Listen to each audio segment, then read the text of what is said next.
আব্দুল মুতালিব স্বপ্ন দেখছে কাবার চত্বরে একটা বিরাট গাছ, গাছটা বিরাট মোটা আর লম্বা, আসমান পর্যন্ত লম্বা।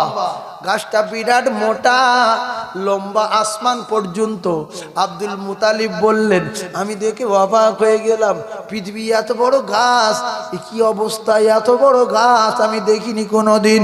আসমান পর্যন্ত লম্বা, আর ওই গাছের ডালপালাগুলো শাম, Syria, Japan, German, Afghanistan, Pakistan, Bharat, তামাম পৃথিবীর অলিতে গলিতে ওই ডালগুলো সমস্ত পৃথিবীর জমিনটা, তামাম পৃথিবীর জমিনে ছড়িয়ে গেছে। আব্দুল মুতালিব বলে, এমন কোন শহর নগর, এমন কোন গ্রাম ফাঁকা নাই ওই ডাল সে জায়গায় যায়নি। অবশেষে আমি দেখতে পাই ওই ডাল থেকে, ডালের পাতার থেকে সব লাইট বার হচ্ছে। জোরে বলুন। সব জায়গায় যেন ডুম ফিট করা, যে বিরাট ব্যাপার। হ্যাঁ, হঠাৎ করে একদল লোক আসলো, এসে বলছে এত বড় গাছ এখানে রাখা যাবে না, গাছ কাটতে হবে। আব্দুল মুতালিব বলছে, আমি দেখছি গাছ কাটা চলছে। হঠাৎ করে গাছ, লম্বা গাছ বলে এক সাইডে এমনি করে কেটে উঠে গেছে, এক সাইড গাছের সঙ্গে ঠেকে আছে। আর হঠাৎ করে দেখতে পাওয়া যায় গাছের ভিতর থেকে একটা জোয়ান ছেলে বেরিয়ে আসছে।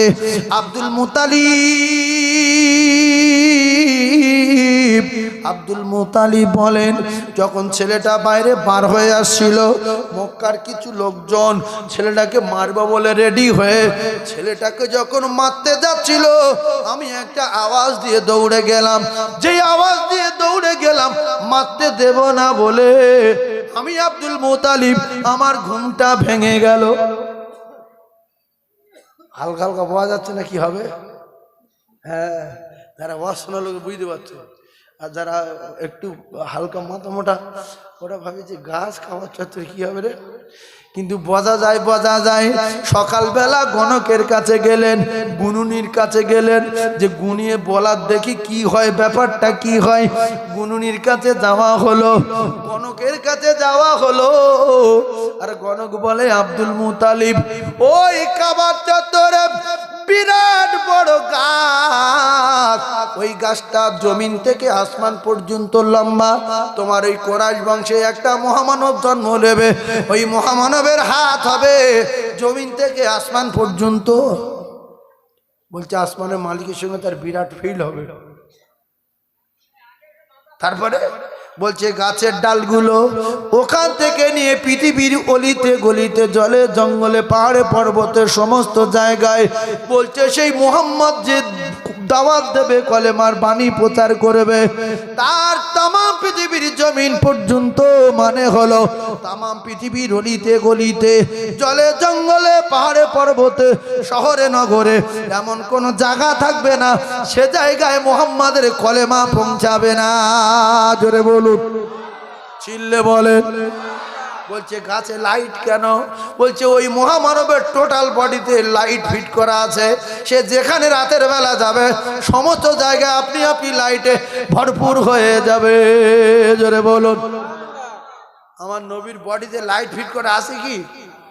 গণক যা বলেছে সত্য বলেছে না বলেনি? সত্য বলেছে। যদি বলেন গোলা লোকেরও, তাহলে পাগলা লোকের কাজ হবে। তখন গুনুন কি আর গণক কি আর হাত দেখা কি আর মার্ডার কি আর বিয়ে করা কি আর জেনা কি আর মদ খাওয়া কি, কিচ্ছু নাই, সব সমান। কথা বুঝে আসিনি ভাইজান আমার বাবা দিরা? গণক জানিয়ে দিলে ওই ডালের ভিতর থেকে লাইট বার হচ্ছে, মানে ওই মহামানবের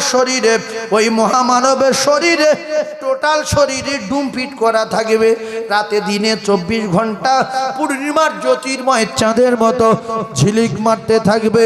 তাই স্ত্রী গণেরা বলতেন, হুজুর যখন ঘরের ভিতরে প্রবেশ করতেন এত আলোয় আলোকিত হয়ে যেত, পূর্ণিমার চাঁদের চেয়ে জ্যোতির্ময় জ্যোতি ঘরের ভিতরে প্রবেশ করলে ওই জ্যোতিতে আমরা ছোট ছোট হারানো জিনিসগুলো খুঁজে পেতাম।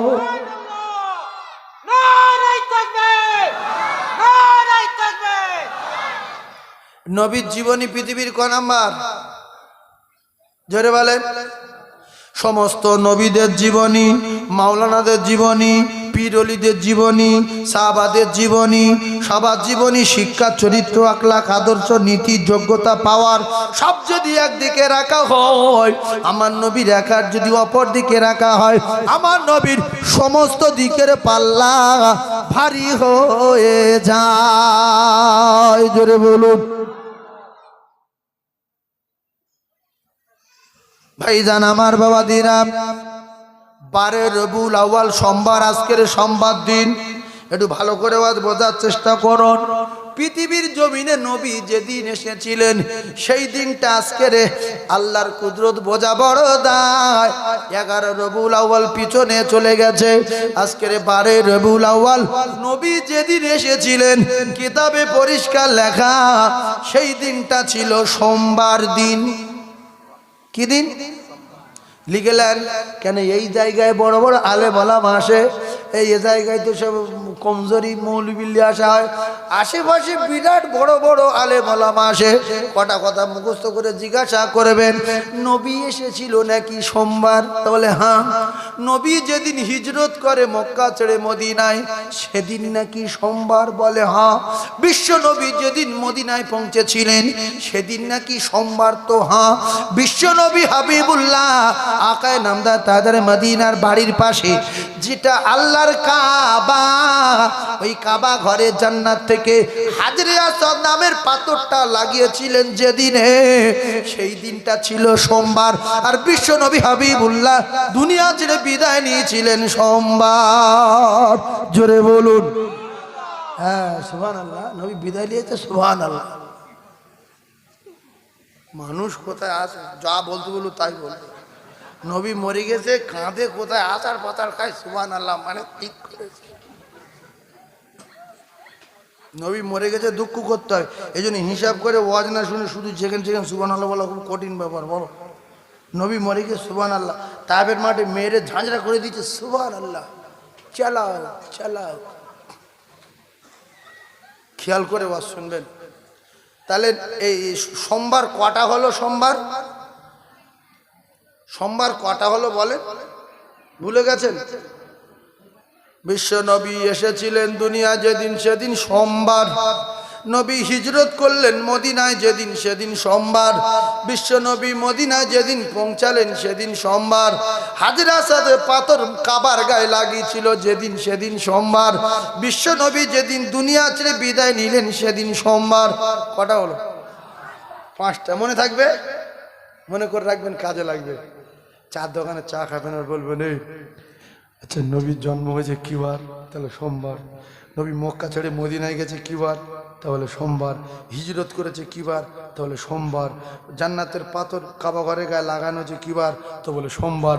নবী মারা গেছে কি বার? তো সোমবার। আল্লাহর রহমত হবে, সওয়াব হবে, নেকি হবে, না তো শুদ্ধ বুড়িমি করবে। হ্যাঁ ও চুরি করেছে, কাল ভেঙতে হয়েছিল, ওই দিন নেড়া করেছে, ওর পুকুরে বাঘা চিনি চুরি করেছে, তা তোমার কি হয়েছে? তুমি চুরি করবে? হ্যাঁ শুধু লোকের গীবত গিল্লা। কোনো লোক যদি চুরি করে আর আপনি যদি দেখে থাকেন তার সামনে গিয়ে বলতে হবে যে তুই চোর, আমি দেখেছি। চার দোকানে বলা যাবে না, বললি এর উপর আল্লাহর গজব নাজিল হবে। মুনাফিক বলি ইয়া রাসূলুল্লাহ সত্য কথা তার পিছনে বললি কি হবে? বলে সত্য কথা পিছনে বলার নাম হলো চিটিংবাজি আর মুনাফিক। সত্য কথা পিছনে বলার নাম হলো গীবত। সত্য কথা পিছনে বলা যাবে না। আল্লাহ গীবাতু আশাদ্দু মিনাজ জিনা। চার দোকানে গিয়ে বলবেন যে না কথাগুলো যা বলছিল এই মক্কায় একটা ঘাস হয়েছে নাকি জমিন থেকে নিয়ে আসমান পর্যন্ত লম্বা, উড়ে গিয়ে কি আজ রে, তার ডালপালা নাকি পুরো পৃথিবী ছড়িয়ে গেছে, গাছের ডাল থেকে নাকি শুধু লাইট বার হচ্ছে। এইসব গল্প করতে পারেন না? ও আজটি করলো রে সাইফুল্লাহ সাহেব, বলে কুশে দে। কি খুশিছে? আমি খুশিছি? তার মানে কিছু মনে নেই, জায়গাটা বলতে হবে তো খুশে দে, এক গায়ে মিটে গেল। যাও হ্যাঁ একবার দরুদ পড়ে ফের মনে করি দরুদ শরীফ। আল্লাহুম্মা সাল্লি আলা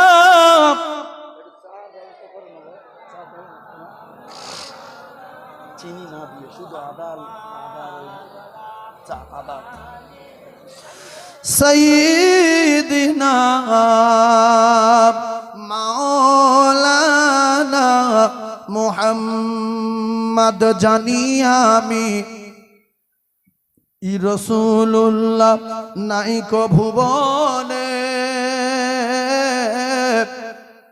তবুও সদা মন যে আমার ওই সেদিকে টানে ও গো বাসতে যদি না পারা যায় বেলাল ভালোবাসা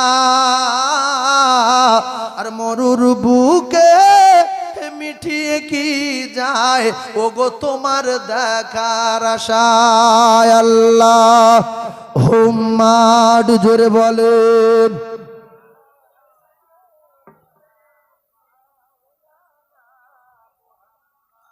وعلى آله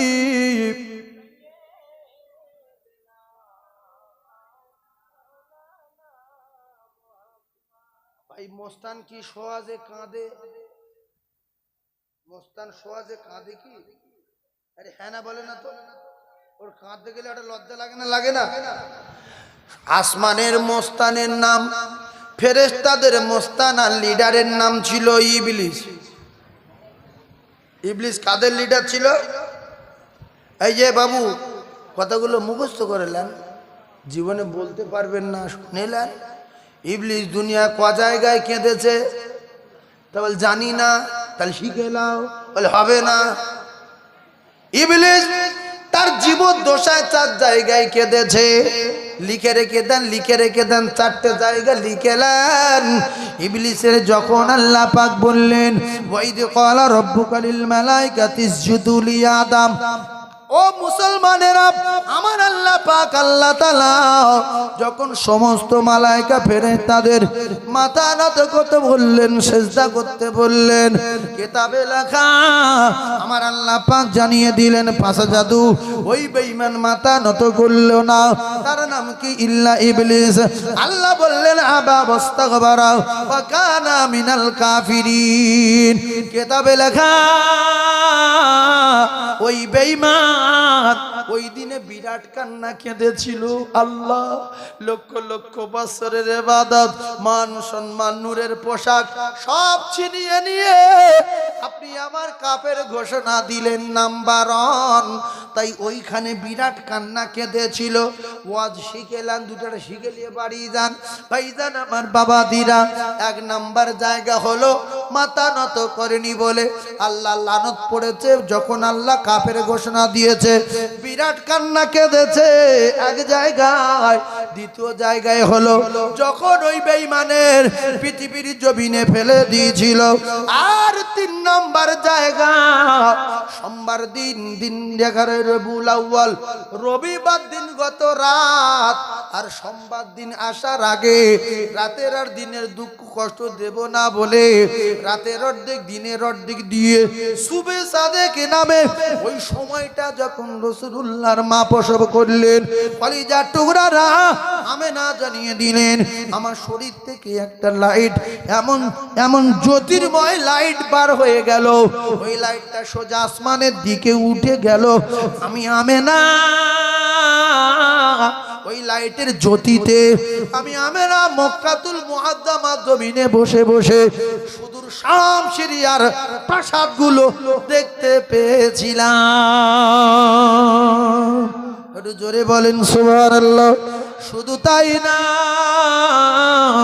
আমেনা যখন এই দৃশ্য দেখলেন কলিজার টুকরা ভাইরা আমার ওই রাতে তামাম পৃথিবীর অলিতে গলিতে জলে জঙ্গলে পাহাড়ে পর্বতে যে যেখানে সিংহাসনে আছে এমন কোনো জায়গা নাই এমন কোনো গ্রাম নাই এমন কোনো আসন নাই ওই দিনে উল্টে জমিনে পড়েনি তামাম এলাকায় মক্কা মদিনার জমিনে যত মূর্তি ছিল ও মুসলমানেরা যুবকেরা জনেরা কিতাবে লেখা বিড়ালের মতো ডাকতে ডাকতে ম্যাও ম্যাও শব্দ লেখা আছে কিতাবে ম্যাও ম্যাও করতে করতে আচার খেয়ে খেয়ে জমিনে পড়ে গেল ইবলিস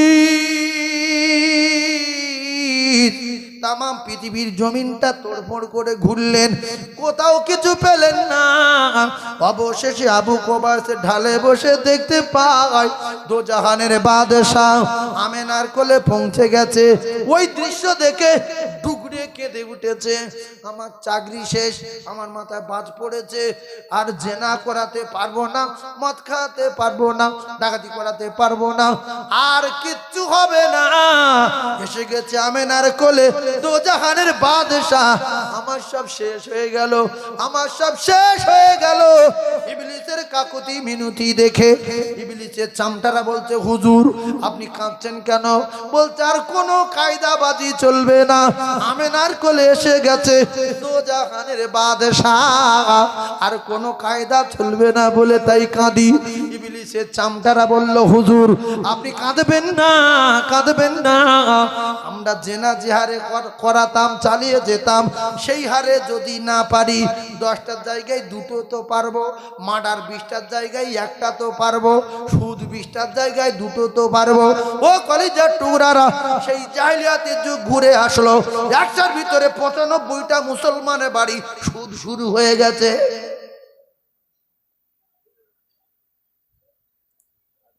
শুধু জেনাটা বাড়িনি, জেনার খবর পাওয়া যায় না, তবে সুদটা পাওয়া যাচ্ছে। মদের খবরটা এখন পাওয়া যায় না, তেমন শুধু বন্ধনটা পাওয়া যাচ্ছে বলে বলছি। তখন মদ খেত আম ভাবে, জেনা করতো আম ভাবে, সুদ টুদ কিছু বুঝতো না। তাই রসুলের জামানায় সব শেষ হয়ে গেল। শয়তানের মাথায় বজ্রাঘাত পড়লো। শয়তান 3 নম্বরে আবু কোবায়েস পাহাড়ে বসে কাঁদছিল, আর এক জায়গায় বাকি আছে, 3টে হয়ে গেল। এই আবু কোবায়েসের ঢালে বিশ্ব নবীকে দেখে ওদিকে যখন সেজদা করতে বলেন তখন কাঁদলো, কাফের ঘোষণা হয়েছে বলে। আর 2 নম্বরে যখন পৃথিবীর জমিনে ফেলে দিল। 3 নম্বরে রাসূলুল্লাহর আগমনের দিনে সকালবেলা, সোমবার সকালবেলা ডুগরে ডুগরে কাঁদছিল। 4 নাম্বারটা বাকি। 4 নম্বরে কেতাবে লেখা, যেদিন আল্লাহ পাকের কোরআনের সূরা ফাতিহা নাজিল হয়েছিল। এই 4টে মুখস্থ বললেন, আপনাদের খুব খারাপ লাগছে? মুখস্থ করে আমি টেনে ওয়াজ করে যাব, আর আপনারা মাঝে মাঝে সুবহানাল্লাহ বলবেন, ওতে বোঝা যাবে না। একটু কিছু কথা নেওয়ার মতো কথা বলছি, যদি ভালো লাগে নেবেন। নবীর মেম্বারে বলছি, আর 3 দিন তো বাড়ি যায়নি, 3 রাত চোখে ঘুম নেই, গোটা রাত বসা, গোটা রাত। এক মুআল্লিমের পাল্লায় পড়েছে আমার ভাই বেরাদাররা, বিরাট ডেঞ্জারাস ভোগালো। টিকিট আজকে দেই, কালকে দেই, পরশু দিন দেই, এই দেই সেই দেই করে করে যেদিন হজে যাবে সেই দিন মাগরিবের পরে রাতের দিকে টিকিট পেয়েছে, গিয়েছে। তাও সে 10 দিন 11 দিন ওমরা আছে দুনিয়ায়। ওই দেশে বলছে কিচ্ছু না, ঘুরে আসছে, ওই দিক থেকে ঘুরে আসছি, গ্রামে সব খানা খাওয়া হয়ে গেছে সব লোকের, বোন টুন খালু টালু সব এসে হাজির। শুধু বলছে টিকিট কই, বলছে একটু দাঁড়া। সারা রাত, কালকের রাত 2টো জলসা করে, দিনে একটা রাতের একটা করে এয়ারপোর্টে বসেছিলাম। রাত 2টো থেকে নিয়ে আর সকাল 6টা পর্যন্ত। গাড়ির ভেতরে ঘুম হয় কি? হয়ে গেল। তার রাগের রাতে ঘুম নেই। আর আজকের সকালবেলা একটা জলসা ছিল দীঘায়, ওখানে জলসা করে সন্ধ্যাবেলা একটা জলসা করলাম পলিরাট গাজীপুর মসজিদে, আর ওখান থেকে আবার এখানে এসছি। সেজন্য কথা বলতে পারবো না বলে একটা চিন্তা ভাবনা ছিল, কিন্তু মাইকটা এত ভালো, কথা আপনি বলিয়ে নিচ্ছে, তাই আমার বলতে খুব ভালো লাগছে। এরকম মাইক হলে বক্তাদের কষ্ট হয় না। এই তো বাড়ি কোথায় রে? বিরাট মাইক। আরো কোনো কায়দা কানুন করতে পারিস কি? দেখ, ওই চা দিয়েছে। একবার দরুদ শরীফ আল্লাহুম্মা জোরে। এত কালো চা করতে দিয়ে রে, দাম দেই, এগুলো ঠিক না।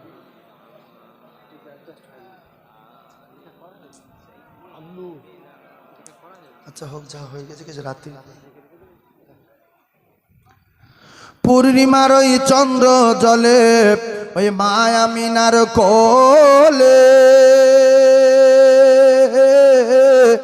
আর আদর করে চুমা দেয় মা ওই ছেলেরই কপালে। বলুন সুবহানাল্লাহ, আর জোরে বলেন সুবহানাল্লাহ। নারেই দেখবেন আমার নবীর নাম রেখেছিল প্রথম কে, দ্বিতীয়বার কে, তৃতীয়বার কে? এক নাম তিনজনে রেখেছে। মোহাম্মদ নামটা তিনজনের রাখা নাম। সেই তিনজনা কে কে? এক নাম্বার হলো আল্লাহ। এক নাম্বার কি? আল্লাহ। তখন আদম নবীর কাদা মাটি এক জায়গায় হয়নি, পানি হয়নি, মাটি হয়নি, কিচ্ছু হয়নি। আমার আল্লাহ তার লক্ষ লক্ষ বছর আগে আল্লাহ আল্লাহর দোস্তকে আল্লাহর নামের পাশে নাম লিখে রাখতে বলেছিলেন। কলমের কলম লিখে দিয়েছিল একদিকে লা ইলাহা ইল্লাল্লাহ আর শাজিমের গায়ে, অপর দিকে কলম লিখে দিয়েছিলেন মুহাম্মাদুর রাসূলুল্লাহ। তখন আদম নবীর কোনো খবর নাই। যাদের মাথা ভালো বুঝলেন কলিজার তো এই কিছু লোক বলে আদম নবী আগে, আদম নবী আগে। তা আদম নবী যখন রূহ দিল হাত পা টেনে চোখ মিলে তাকিয়ে যখন কথা বলছে উপরের দিকে তাকিয়ে তাকিয়ে দুটো নাম, তো দুটো নাম যদি তো আমি তো প্রথম তা ওটা আবার কি? আল্লাহ তো একটা। আল্লাহ কটা? জোরে বলেন না, দুটো নাম কেন? আদম নবী অবাক হয়ে আল্লাহর প্রশ্ন করছে যে আল্লাহ আপনি তো আল্লাহ এক, আর আমি তো প্রথম নবী, পৃথিবীর প্রথম মাটি সৃষ্টি আমি, ওইটা কার নাম? বলছে ওইটা আমার দোস্তের নাম। সুবহানাল্লাহ বলেন। তা বলছে ওই নাম কবে তৈরি করেছেন? বলছে কবে, কখন, কোন সময় বেশি খবর জানার চেষ্টা করো না, চেপে যাও। বলছে চেপে যাও আর ওই নামটা খেয়াল রাখো, ও নাম যে বাদ দেবে তার আমি বাদ দেবো। সে যাই হোক আদম নবী ফেসে গিয়ে ওই নাম বাদ দিয়েছে। 3-4 বছর এদিক ওদিক ঘুরে পাকে পাকে পাকে পাকে শেষের বেলা ওই নাম স্মরণ করলো। সেকেন্ডের ভিতরে আল্লাহ দোয়া কবুল করলো। 3-4 বছরে নিখোঁজ মাহাকে আল্লাহ জাবালে রহমতে হাজির করে দিল। জোরে বল। সেই নবী সবার আগের নবী। তা আল্লাহ পাক তার দোস্তর নাম রাখলো মুহাম্মদ। আর মামেনা বলছে আমার পেটে যখন সন্তান বেশ একদিন দুদিন বাকি আছে, প্রসব হয়ে যাবে, শুধু আওয়াজ শুনতে পাচ্ছি গাইয়ু আওয়াজ, আমেনা সন্তান প্রসব করার সঙ্গে সঙ্গে নাম রাখবে মোহাম্মদ, নাম রাখবে মোহাম্মদ, নাম রাখবে মোহাম্মদ, নাম রাখবে মোহাম্মদ। আমেনা বলছে আওয়াজ যেহেতু প্রত্যেকদিন শুনি, কে যেন আমার বলে মোহাম্মদ নাম রাখতে, কারোর দিকে তাকাবো না, মোহাম্মদ নামটা রেখে দেই। এই সন্তান হলো বলছে আমার এই সোনার মানিকের আব্বা নাই, আমি মা, নাম রাখছি মোহাম্মদ। আর দুটা দাদু আছে, দাদি আছে, বৌমা যত সুন্দর নাম রাখুক, বৌমার মা যত সুন্দর নাম রাখুক, বুড়োর যদি না জানায় বুড়ো বলবে আমি ওসব নাম মানি না। বলবে না, বলবে না, নাম ভালো, কিন্তু বুড়োর কাছে পরামর্শ করেনি। তো আব্দুল মুতালিবের কাছে আমি না কোনো পরামর্শ করিনি, গাইবি আওয়াজ শুনছিল শাহ করে নাম রেখে দেবে। আব্দুল মুতালিব বলছে কোনো নাম ফাম চলবে না, ছেলে মারা গেছে, এখন সব দায়িত্ব আমার, আমি নাম রাখবো। তখনকার সময় যারা একটু সম্মানীয় ব্যক্তি ছিল, বংশের মানে পাওয়ার ছিল, কোরাইশ বংশের একটা নাম ছিল, ঐতিহ্য ছিল, তো একটা ছেলে হয়েছে, 10 ভাই, এক ভাই মারা গেছে, 9 ভাই বেঁচে আছে, আর আমেনা সুন্দর একটা বাচ্চা প্রসব করেছে। এলাকার বিশিষ্ট ব্যক্তিদের ডাকা হলো, বড় পাদ্রী টাদ্রী সব এক জায়গায় করা হলো। ওরা এসে বলছে নাম রাখতে হবে। কি নাম? বলছে দেখো মহামানবের নামে নাম রাখতে হবে, পৃথিবীর 1 নাম্বার নাম রাখতে হবে। যেরকম আমরা মাঝখানে সাদ্দাম বিরাট শক্তিশালী বলে অনেক কিছু করছিল বলে এক কথায় খুব ভালো লাগলো সাদ্দামের, যে সাদ্দামের মতো আমার ছেলে হোক। সেই বছর সব সাদ্দাম নাম রাখলো অধিকাংশ। সেই সাদ্দাম এখনো মনে হচ্ছে জলসায় বসে আছে। কি গো, আছে না নাই? আচ্ছা, সাদ্দাম আছে। তারপরে কিছু ওমর নাম লাগলো, মোল্লা ওমর। তারপরে কিছু লাদেন নাম রাখলো। সেসব শেষ হয়ে গেল। এখন ওই খেলোয়াড়ের নাম, প্লেয়ারের নাম, বল খেলা প্লেয়ারের নাম, ক্রিকেট খেলোয়াড়ের নাম, এদের নাম রাখছে। সাহাবাদের নাম, নবীর নাম সব ভুলে গেছে। ওই উসমান গনি রাখো না, ও নাম রাখে লোক জান্নাতে 1 নম্বর জান্নাতি, ওসব নাম রাখে। উসমান গনি রাদিয়াল্লাহু তাআলা ক নাম্বার জান্নাতি? 1 নম্বর। টিকিট নিয়ে তাই দুনিয়া ছেড়ে বিদায় দিয়েছে। জোরে বলুন সুবহানাল্লাহ। টিকিট নিয়ে তাই গেছে। আমাদের টিকিট আছে? আমাদের টিকিট থাকবে? সাদ্দাম নাম রাখি টিকিট থাকে? যদি বলে উসমান গনি রাখো, ও আমার কাছে খারাপ নাম হবে না। আবু বকর না, হুজুর নতুন নাম দেখেন না। আলী না, ফোন রেখে যাচ্ছে, মানে নাম রাখার জন্য ফোন করেছে। হুজুর আমি ওই মেদিনীপুর থেকে বলছি, আমার একটা ছেলে হয়েছে, প্রথম ছেলে, একটা নাম রাখেন, খুব ভালো নাম রাখেন, হাদিস কোরআনের নাম। তা বাবা এক কাজ করো, পৃথিবীর 1 নম্বর নাম রাখছি মোহাম্মদ। না হুজুর, মোহাম্মদ আর চলে হুজুর? আচ্ছা আচ্ছা। তা আবু বকর না হুজুর, অন্য নাম, ভালো নাম বলেন। ও আলী না হুজুর, এই পাকিস্তানি বাংলাদেশি নাম, ওইসব ভালো নাম। উসমান গনি, ফোন রেখে দেন। মানে এই নামগুলো শুনেও জ্বলে উঠছে। এই নামগুলো পৃথিবীর 1 নাম্বার না। আশারে মুবাশশারা 4 জনের নাম এতে আছে। আল্লাহু আকবার। পৃথিবীর 1 নাম্বার ইমানদারের নাম হতে আছে জান্নাতি সাহাবী, সেই নাম আমাদের কাছে নেই। আল্লাহু আকবার, আল্লাহু আকবার। তো আল্লাহর নবীর মা যখন মোহাম্মদ নাম রাখলো, এবার আব্দুল মুতালিব সব লোক ডেকে এক জায়গায় করে ভালো নাম রাখবে। আল্লাহ বলছে মাথার বেরেং ধরে পাক দেবো, মগজ ঘুরিয়ে দেবো, যে মোহাম্মদ ছাড়া অন্য নাম রাখবে তার 12টা বাজিয়ে দেবো। পাদ্রী তৌরাতে, জবুরে, ইনজিলে, কিতাবে যেখানে দেখে সেখানে লেখা মুহাম্মদ। মহামানব যিনি হবেন, তিনি আসবেন একদিন না একদিন মক্কায়, তার নাম হবে মুহাম্মদ। সবাই মিলে সিদ্ধান্ত করলো, আব্দুল মুতালিবকে বলা হলো, ও আব্দুল মুতালিব, তোমার বংশে, কোরাইশ বংশে যে বেটা জন্মগ্রহণ করেছে, ওই বেটার নাম কি রাখবে? পৃথিবীর 1 নাম্বার মহামানবের নাম সমস্ত কিতাবে লেখাও, ওই মহামানবের নাম বরাবর কি নাম রাখবে? আব্দুল মুতালিব বলল, কি নাম? বলতে সেই পৃথিবীর 1 নাম্বার মহামানবের নাম হবে মুহাম্মদ। আব্দুল মুতালিব বলল, ঠিক আছে, তাহলে ওই নামটা আমি রাখলাম, আমিও পছন্দ করে নিলাম, আমার নাতির নাম মুহাম্মদ। মুহাম্মদ, জোরে বলুন, আরো জোরে বলুন সুবহানাল্লাহ। ও কলিজার টুকরা বিশ্ব নবী আমেনা, বিশ্ব নবীর মা প্রসব করলেন, প্রথম দুধ পান করালেন আমেনা, দ্বিতীয় দুধ পান করালেন উম্মে আইমান, তৃতীয় দুধ পান করালেন হযরতে মা হালিমাতুস সাদিয়া। কিতাবে লেখা আর একটা মায়ের নাম এসেছে, সেই মায়ের নাম কোন জায়গায় দেখা যায়, কোন জায়গায় দেখা যায় না। অধিকাংশ কিতাবে 3 জন দুধ মা দেখা যায়, প্রথম মা আমেনা, দ্বিতীয় মা আবুল আবেদাসি সুয়াইবা, 3 নম্বর মা হলো হযরতে মা হালিমাতুস সাদিয়া। কোথাও কোথাও বলা আছে উম্মে আইমানের কাছে কিছুদিন ছিলেন, উম্মে আইমানে দুধ পান করেছিলেন, তবে সঠিক দলিল পাওয়া যায়নি, হলে হতে পারে।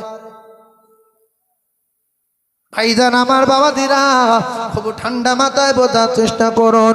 আল্লাহর নবী দিন ও দুনিয়ার বাদশাহ, আকায়ে নামদার তাদের মদিনা, মা আমেনার ঘরে আসার পরে কি কি ঘটনা ঘটেছিল, হালিমাতুস সাদিয়ার বাড়ি যাওয়ার পরে কি কি ঘটনা ঘটেছিল, একটু ঠান্ডা মাথায় বোঝার চেষ্টা করবেন। দোজানের বাদশার প্রেমে যারা পাগল ছিল, তাদের দিকে একটু শিক্ষা নিতে হবে। আমরা তো রাসূলুল্লাহর প্রেমে পাগল বলে দাবি করি। শুধু আমরা কেন, তাম পৃথিবীর সমস্ত নবী যদি একদিকে হয়, সমস্ত সাহাবায়ে কেরাম যদি একদিকে হয়, ও কলিজার টুকরারা, নবীর কোন দিকের কাছে কোন নবী কোন সাহাবী ধারে কাছে যেতে পারবে না। আর আল্লাহর নবী বলেছেন, তাম পৃথিবীর সমস্ত সাহাবী, তাম পৃথিবীর সমস্ত মুমিন, তাম পৃথিবীর সমস্ত আলেম ওলামা মাওলানা মৌলভী সবাইকে যদি একদিকে রাখা হয়, একজন আবু বকর হওয়া যাবে না, যাবে না, যাবে না। আসহাবিকান নুজুম বিআইহিম ইকতিদাইতুম ইহতিদাইতুম। আমি রাসূলুল্লাহ কথা দিলাম, বরং এদের যারা স্মরণ করবে তারা হেদায়েত পেয়ে যাবে, গ্যারান্টি। আরো জোরে বলুন সুবহানাল্লাহ। একটু চিল্লে তাকবীর দেন, নারে তাকবীর। আরো জোরে বলেন, নারে তাকবীর। আমার সোনার চাঁদ ভাই, এ হবে না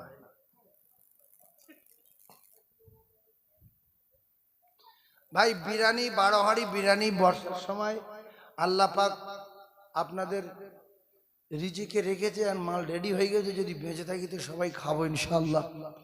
কিছু কিছু মানুষ ভাবছে যে এই আর আধ ঘন্টার মধ্যে মরে যাবো। আধ ঘন্টা? তোমার 1 সেকেন্ড সময় দেবে। হ্যাঁ, শুধু একবার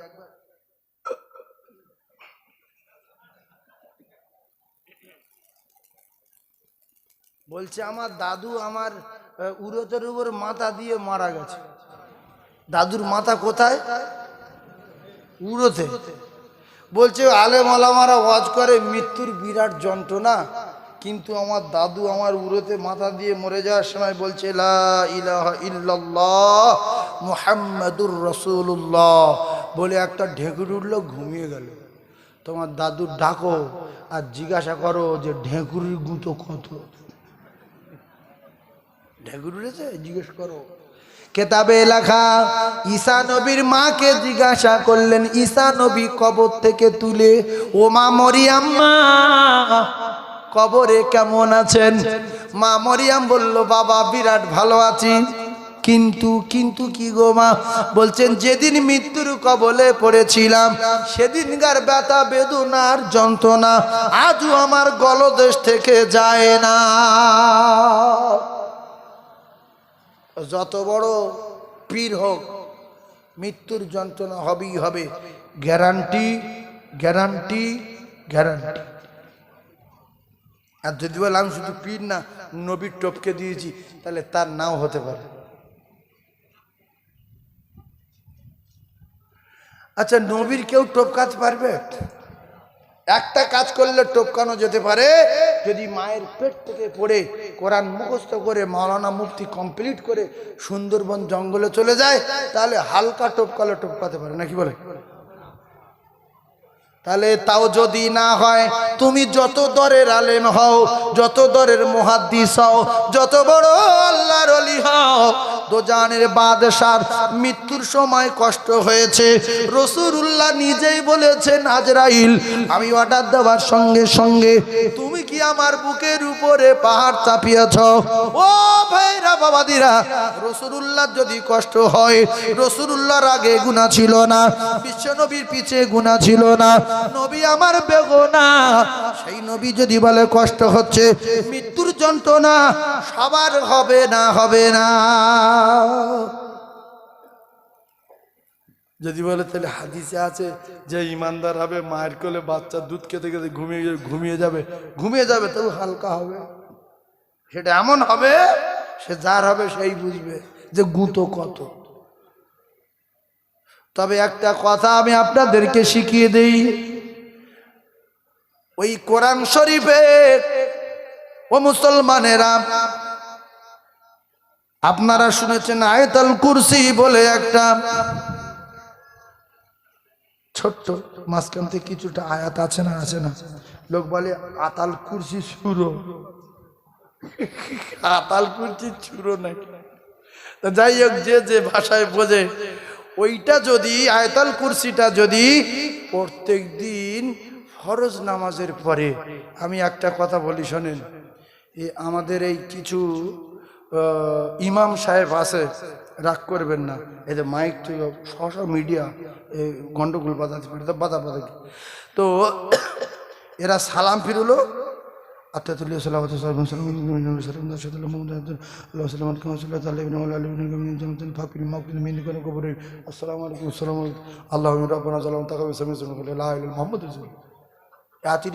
স্পিরিট কেন? হ্যাঁ, সালাম ফিরিয়ে ফরজ নামাজের পরে আপনি যাই পড়েন তাই পড়েন, চোখে ফুঁক দেওয়ার দোয়া পড়লেন, চোখে ফুঁক দিলেন, চোখে জ্যোতি বাড়বে, অন্তত একবার আয়াতুল কুরসি পড়ে বুকি ফুঁক দেবেন, মৃত্যুর যন্ত্রণা হালকা হবে। জোরে বলুন সুবহানাল্লাহ, আরো জোরে বলেন সুবহানাল্লাহ। অন্তত 1-2 মিনিট সময় দেয়। আসসালামু আলাইকুম, আসসালামু আলাইকুম, আল্লাহ ফেরেশতারা বুঝতে পারল না দোয়া কখন হয়ে গেল। ইস, এরম স্পিরিট লোক আছে না নাই? না বলতে দিচ্ছে সুবহানাল্লাহ, না বলতে দিচ্ছে আলহামদুলিল্লাহ, না পড়তে দিচ্ছে 3 তাসবিহ, না পড়তে দিচ্ছে আতাল কুরসি, কিছু পড়তে দেয় না, না পড়ছে কুলু, না পড়ছে দরুদ শরীফ। আসসালামু আলাইকুম ওয়া রাহমাতুল্লাহ, আসসালামু আলাইকুম ওয়া রাহমাতুল্লাহ, আল্লাহুম্মা আমিন, রব্বানা যালামনা তাকাব্বাল খাসিরিন, লা ইলাহা ইল্লাল্লাহু মুহাম্মাদুর রাসূলুল্লাহ। ফেরেশতারা বলে কি রে, রব্বানা যালামনা খাসিরিন কোথায় লেখা নিতে রে? কি রে আছে, লেখা আছে রব্বানা যালামনা খাসিরিন আছে? ফেরেশতারা ঝাড়বে, সাবাট করে ঝাড়বে। ভাইজান আমার বাবাদিরা, সোনার মানিকেরা, সেই কবরে আযাব থেকে যদি নাজাত পেতে চান, ছোট্ট কথা বলে বিদায় নেব। 1 ওয়াক্ত নামাজ কাদা যদি করেন 2,88,00,000 বছর জাহান্নামে থাকতে হবে। ওয়াজ শুনে জান্নাতে যেতে পারবেন না। ও কলিজার টুকরারা, কোরআন শুনে জান্নাতে যেতে পারবেন না। এগুলো মেনে নিতে হবে, মেনে নিতে হবে। তাই আমি বারবার করে বলি, কোরআন পড়লে কাফের থাকে, কালেমা পড়লে কাফের থাকে, নবী চোখে দেখলে কাফের থাকে। যতক্ষণ না মেনে নেবে মুসলমান বলা যাবে না।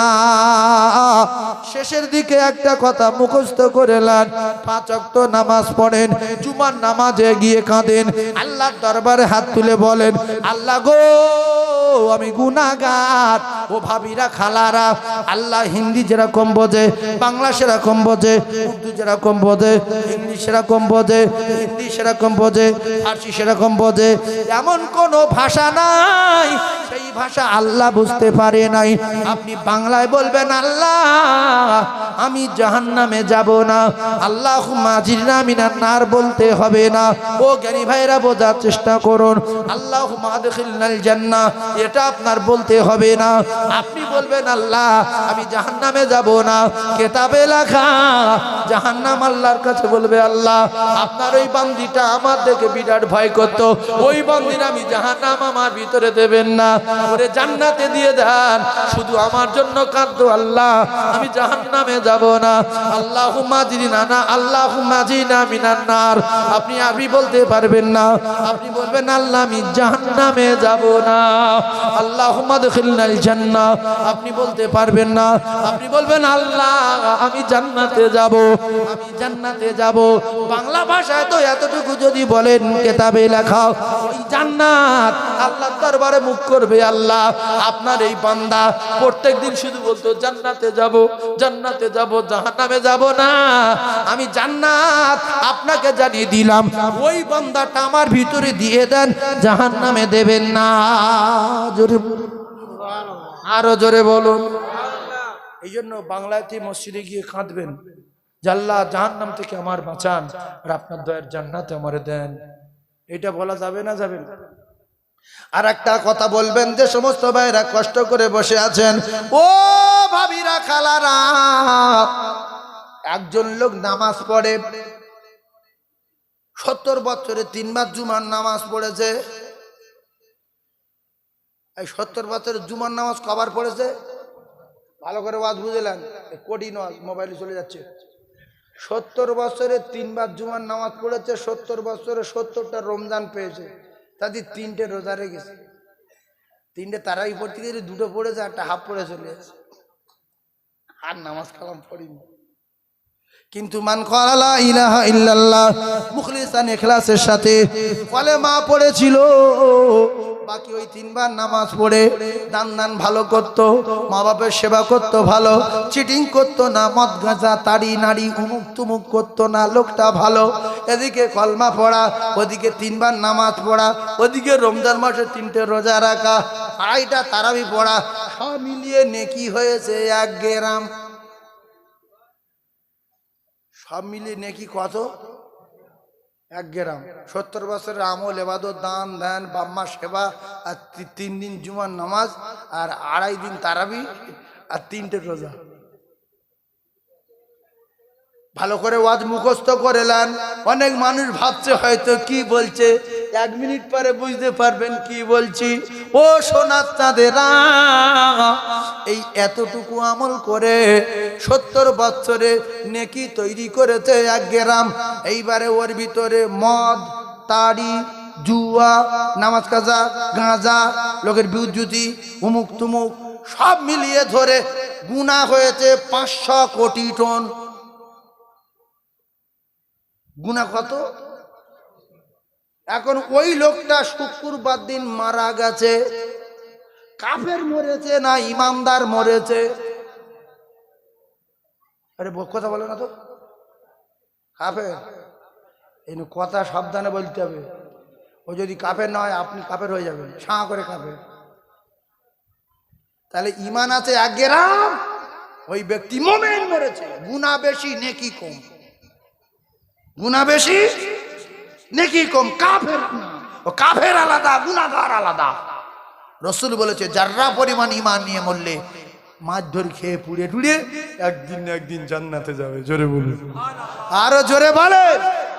এই জন্য শেষ কথাটা শিখিয়ে দিয়ে যাই, মুরব্বী যারা আছো মরে যাবে খুব তাড়াতাড়ি বাবা। এখন ভয় করো তো মসজিদে নামাজ পড়তে যাও, আমরা খুব তাড়াতাড়ি মরে যাব। যদি মৃত্যুর ভয় থেকে থাকে মসজিদে গিয়ে সালাম ফিরিয়ে প্রথম বলবেন আল্লাহ আমার বৃহস্পতিবার দিন রাত্রি মউত দেবেন, আমি কবরে হিসাব দিতে পারবো না, কবরে আগুন সহ্য করতে পারবো না, কবরে সাপ কামড়াবে নাকি বিরাট কামড়াবে 99টা সাপ দেবে আল্লাহ, আমি সহ্য করতে পারবো না, আমার অন্য দিনে মউত দেবেন না, বৃহস্পতিবার দিনগত রাতে মউত দেবেন। আল্লাহর নবী বলেছে বৃহস্পতিবার দিনগত রাতে যদি কোনো গুনাহগারও মারা যায় তার কবরের আযাব কিয়ামত পর্যন্ত হবে না, হবে না, হবে না। জোরে বলুন। ওই কবরে এসে বলবে না রাদিতু বিল্লাহি রাব্বা ওয়া বিল ইসলাম, কোনো কথা হবে না, যাবে শুয়ে বলবে। তাহলে কিবার মরলে এই অফার? বৃহস্পতিবার মাগরিবের পর থেকে সারা রাত সময় আছে, তো 20 খেলে হবে না। কিন্তু এইবারে বৃহস্পতিবার সারা রাতের ভিতর যদি মৃত্যু না হয়, শুক্রবার সকাল থেকে সূর্য ডোবার আগ পর্যন্ত, যেটা হাদিসে হচ্ছে সেটা বলছি, শুক্রবার সন্ধ্যার পর থেকে নিয়ে বৃহস্পতিবার সন্ধ্যার পর থেকে নিয়ে আর শুক্রবার সকাল হওয়া পর্যন্ত যদি মৃত্যু না হয়, তো শুক্রবার সকাল থেকে নিয়ে সূর্য ডোবার আগ পর্যন্ত যদি মৃত্যু হয় আর তার যদি যাররা পরিমাণ ঈমান থাকে তার কবরের আযাব কিয়ামত পর্যন্ত মাপ থাকবে। জোরে বলুন। তাহলে মউতের মালিক কে? আল্লাহর বাড়ি কোথায়? মালঞ্চই না মিনাখায়? 2 জায়গায় আছে, মিনাখায় আছে, মালঞ্চই আছে। আল্লাহর বাড়ি মসজিদ, আল্লাহর ঘর কি মসজিদ। সবার দুটো পায়ে ধরে বলে গেলাম আল্লাহর বাড়ি যাবেন, নামাজ পড়বেন, পড়ে বলবেন আল্লাহ বৃহস্পতিবার রাত্রি মউতটা দেন, আর নাই শুক্রবার দেবেন। আল্লাহ এইটা আমার দাবি, এই নবীর মেম্বারে বলছি, আল্লাহ যদি কবুল করে তাহলে আপনি কবরে আযাব থেকে বেঁচে গেলেন। আর রাসূল বললেন যার কবরে হবে, কবর ভালো হবে তা সব জায়গায় ভালো হবে, আর কবরে যে ফেঁসে যাবে সব জায়গায় ফেঁসে যাবে। আল্লাহ যেন আমাদের কবরে আযাব থেকে নাজাত দেন, বলেন আমিন। আল্লাহ যেন আমাদের প্রত্যেকের কবরে আযাব থেকে নাজাত দেন, বলেন আমিন। একটু জোরে তাকবীর দেন, নারে তাকবীর।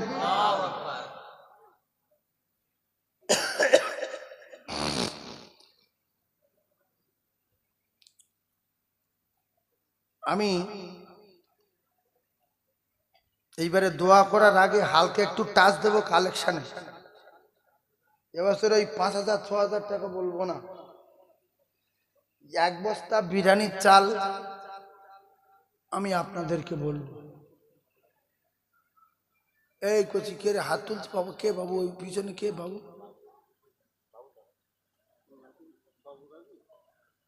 সাংঘাতিক লোক তো। হ্যাঁ, এক গায়ে হাত তুলে এক বস্তা চাল দেবে। আল্লাহ, সাংঘাতিক মানুষ। আল্লাহ গো, আপনার পাগল দানায় দানা দান করলো, আল্লাহ আপনি কবুল করে নিন।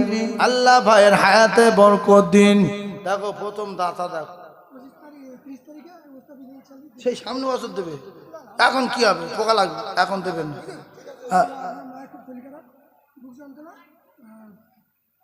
তোমাদের বাড়ি কোথায়? দেখো সাংঘাতিক লোক। আচ্ছা আচ্ছা আচ্ছা, আমি দোয়া করি, টাকাটা রেখে দেব।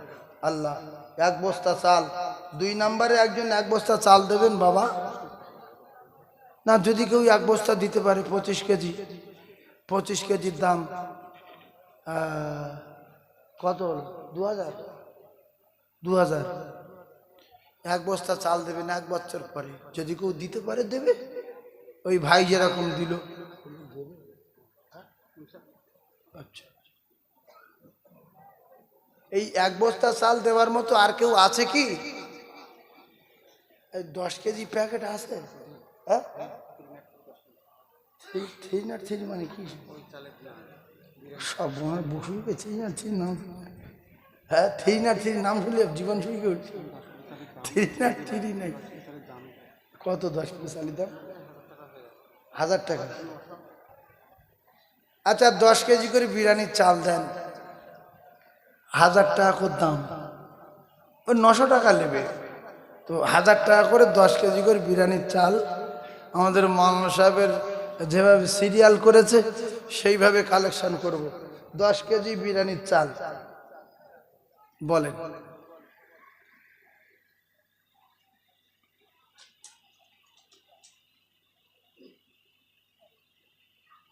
10 কেজি বিরিয়ানির চাল। আমি আপনাদের কাছে চাল চাচ্ছি, সামনে বছর জলসা হবে, ফের বিরিয়ানি করা হবে, সেই জন্য 10 কেজি চালের দাম 1000। যদি আপনাদের লজ্জা লাগে, 1 বস্তা চাল বলেন, 2000 টাকা দাম বলে। এখানে 5000 করে কতজনে দিয়েছে তার ঠিক নেই। তবে আজকের আত্মীয় স্বজন খুব কম এসছে বর্ষার জন্য।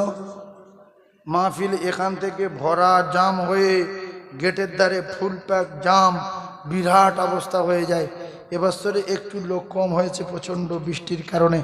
আমি আপনাদের জন্য দোয়া করব, আব্বা জানের নামে, জনম দুঃখী মায়ের নামে, জনমদাতা পিতার নামে, আপনার ব্যবসার জন্য 10টা কেজি করে চাল লিখিয়ে দেন, সামনে বছরে দেবেন। ওই বাবু হাত তুলেছে, 10 কেজি চাল দেবে। কি নাম হুজুর? আমার সম্মানীয় আব্দুল হামিদ সাহেব বলেন জিন্দাবাদ। 10 কেজি চাল বলেন মারহাবা। তার মাই মুরব্বি জান্নাতি বলেন আল্লাহুম্মা আমিন। একটু সহযোগিতা করেন, ঐতিহাসিক জলসা বলেন আল্লাহুম্মা আমিন। একটু জোরে বলতে পারেন না আল্লাহুম্মা আমিন? নারে তাকবীর। 2 নম্বরে আব্বা মায়ের নামে 10 কেজি চাল দেবেন কেউ, 800 টাকা দাম, সেই ভাই দেবে। আল্লাহ, দুটো ভাত খাবো বলে মানুষের কাছে চাচ্ছি, মানুষ জ্ঞান দেখাচ্ছে, আমিও খেতে দেবো না। 14 পুরুষ যদি মিনাকা ছেড়ে চলে যায়, আল্লাহর কসম এই জলসা বন্ধ করতে পারবেন না, পারবেন না, পারবেন না।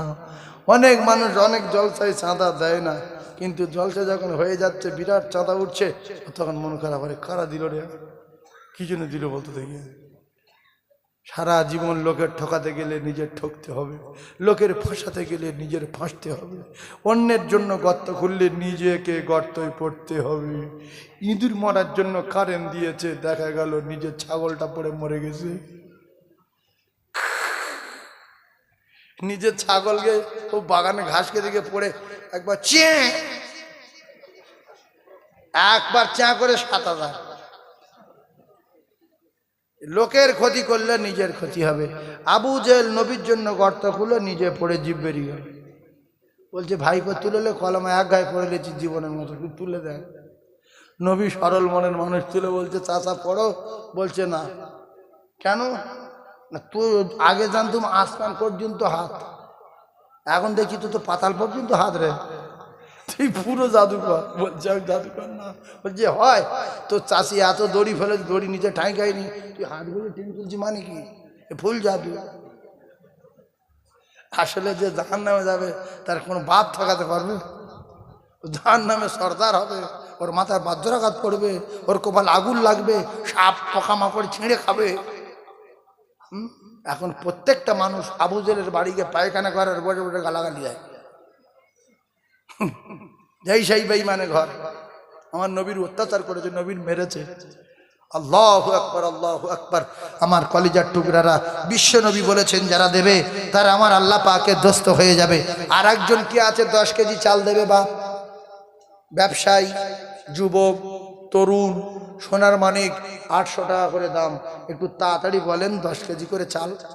আব্বা মারা গেছে তার জন্য, মা মারা গেছে তার জন্য, ছেলে মারা গেছে তার জন্য, মেয়ে মারা গেছে তার জন্য, তারা কবরে শুয়ে শুয়ে সওয়াব পাবে। 10টা কেজি করে চাল বলেন, তাড়াতাড়ি বলেন।